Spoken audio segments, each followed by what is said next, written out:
Hi friends, never miss an update. Please subscribe to our channel and hit that bell icon. Hi viewers, ఈరోజు పుదీనా rice ఎలా చేసుకోవాలో ఈ వీడియోలో చూద్దాం. చాలా సింపుల్ అండి. ఇప్పుడు ఒక కప్పుడు పుదీనాను తీసుకొని ఈ విధంగా మిక్సీ పట్టుకోవాలి. కొద్దిగా వాటర్ పోసుకొని పట్టుకుంటే సరిపోతుంది. ఇప్పుడు ఒక ప్యాన్లో ఒక 3 స్పూన్లు ఆయిల్ వేసుకోవాలి. అందులో ఒక 4 పచ్చిమిర్చి ఈ విధంగా చీల్చి వేసుకోవాలి. ఈ విధంగా ఫ్రై చేసుకోవాలి.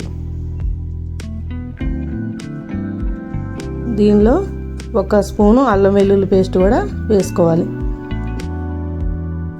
అలాగే మనం ముందుగా రెడీ పెట్టుకున్న పుదీనా పేస్ట్ను కూడా వేసుకొని ఈ విధంగా పచ్చివాసన పోయేంత వరకు వేయించుకోవాలి.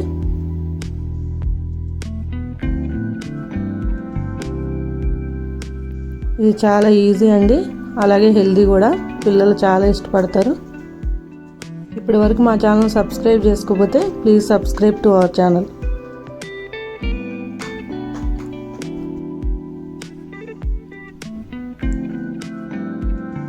ఇప్పుడు ఇది వేగిపోయిందండి.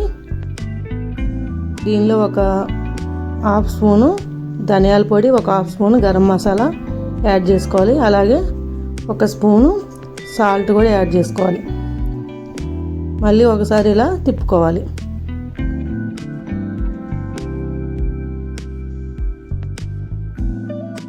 మనం ముందుగా రెడీ చేసి పెట్టుకున్న రైస్ని కూడా ఇందులో యాడ్ చేసుకోవాలి. 1 కప్పు పుదీనాకి నేను 1/2 కేజీ రైస్ తీసుకున్నానండి.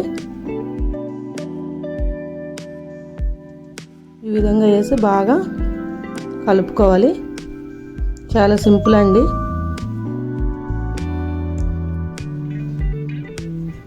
బాగా కలుపుకొని సర్వ్ చేసుకోవటమే.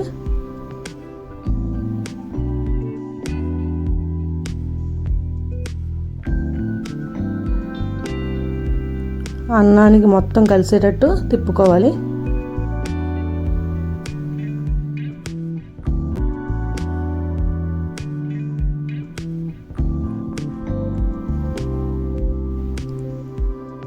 ఇప్పుడు పుదీనా రైస్ రెడీ అయిపోయిందండి. Thanks for watching.